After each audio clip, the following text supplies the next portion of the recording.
You may have never noticed it, but the way people eat around the world is one of the most fascinating mirrors of human history and culture. The fact that some countries eat with chopsticks, others eat with their hands, and others use forks and knives is not a coincidence. It's a story thousands of years in the making, shaped by climate, philosophy, religion, war, peace, and everyday life. Today, as you watch this video, you might be holding a bowl of noodles, a sandwich, or perhaps a plate of rice. But have you ever wondered, why do I eat this way? That simple question opens the door to surprising truths about humanity. From the beginning of human evolution, eating with hands was universal. Our ancestors had no tools, only fire and fingers. Hands were practical, immediate, and natural. Touching food with the fingertips tells you its temperature, texture, and even its freshness. Even now, many cultures believe that eating with hands brings you closer to the essence of food. But how did we travel from hands to chopsticks in East Asia and to knives and forks in Europe? The answer is a winding river that touches everything from religion to geology. Let's begin in India, one of the most iconic places where eating with hands is not only common but considered a deeply meaningful act. In Indian culture, hands are believed to connect the physical and spiritual worlds. The ancient Ayurvedic system teaches that each fingertip represents an element: earth, water, fire, air, and ether. When food touches your fingers, you are balancing those elements within your body. Many Indian families still teach children that using hands creates a respectful, sensory bond with the meal, encouraging mindfulness in each bite. Meanwhile, in Islamic cultures across the Middle East and parts of Africa, eating with the right hand is tied directly to religious teachings. The right hand symbolizes purity, respect, and good manners. Meals are often shared from one large dish, creating a sense of unity and hospitality. A traveler once wrote about a Bedouin meal. No cutlery can compete with the warmth of sharing bread with your hands. In these societies, eating is not merely personal, it is communal, bonding, and almost sacred. Across Africa, hand-eating traditions still flourish. In Ethiopia, for example, injera, a soft sourdough bread, is used to scoop up dishes. The act of sharing from one communal platter reinforces community values. A guest who is fed by hand, a practice called gursha, is receiving one of the highest expressions of affection. These customs remind us that the meaning of eating extends far beyond the food itself. Now, let's shift thousands of kilometers eastward into China, the birthplace of chopsticks. Surprisingly, chopsticks did not begin as eating tools. They were originally used for cooking, stirring hot pots, picking up steaming food, or reaching into deep vessels without burning one's hands. So why did people begin using them at the dinner table? One reason is surprisingly practical: fuel scarcity. Ancient China often faced shortages of firewood. To save fuel, people cut ingredients into tiny pieces so they would cook faster.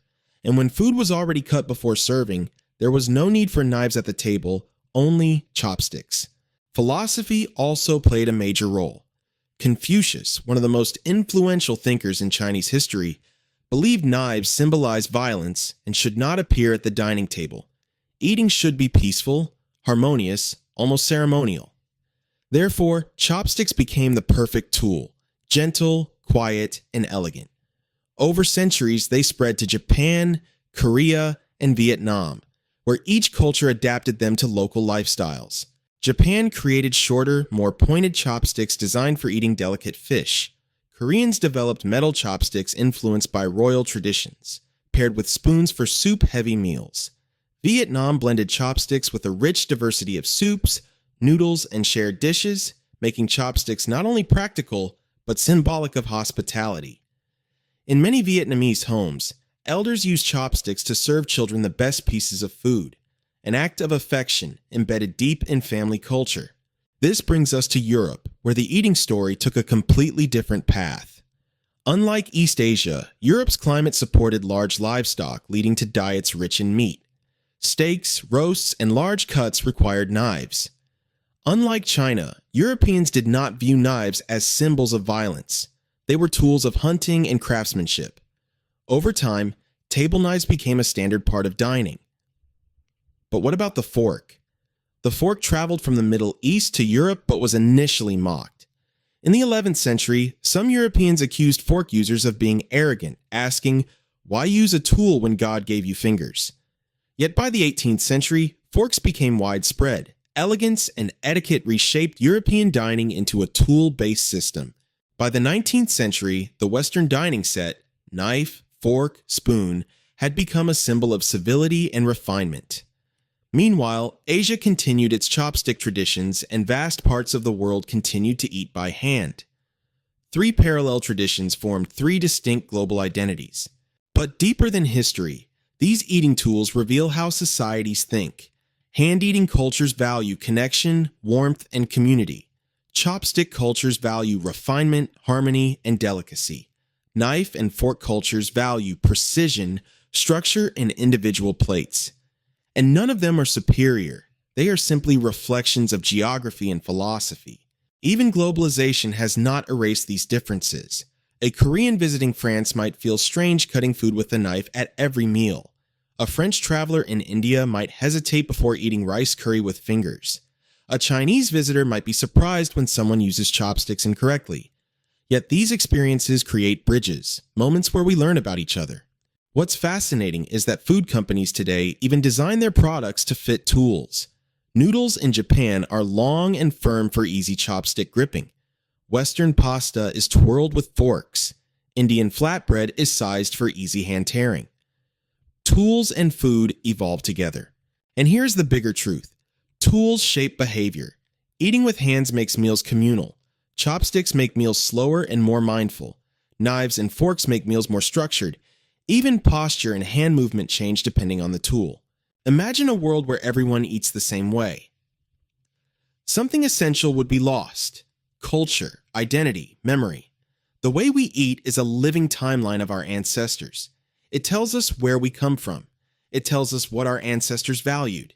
It even tells us how they solved everyday problems, from fuel shortages to religious traditions. When you pick up chopsticks, you are holding thousands of years of Asian philosophy. When you use your hands, you are honoring ancient human tradition and spiritual connection. When you hold a fork, you are participating in a ritual of European craftsmanship and refinement. So the next time you sit down for a meal, pause for a moment. Look at the tool in your hand. Think about the journey it traveled across deserts, mountains, kingdoms, dynasties, empires. Think about the people who shaped it, who passed it down, who honored it. Because the story of how we eat is one of the greatest stories of humanity. And it's a story still being written every day. No matter whether you eat with hands, chopsticks, forks, or spoons, the beauty of the world lies in our differences and in our ability to understand them.